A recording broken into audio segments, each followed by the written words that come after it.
Hi, I'm Matt from MoveWell, Belridge Physiotherapy. Today, I'm going to be running through how to use the DonJoy Custom Fitting Kit.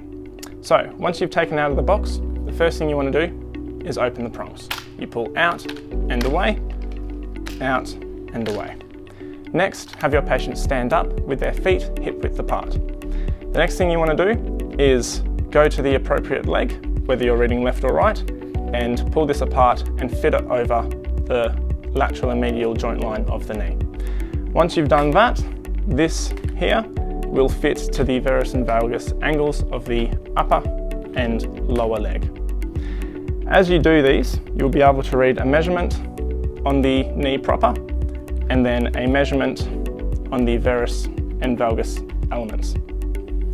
After you've done that, you can wrap measurement straps around the top of the knee and the bottom of the knee, locking them in around the knee and then tightening them with buttons on the top and bottom. That will give you your third and fourth measurement for the quad and for the lower leg. After that, you've finished.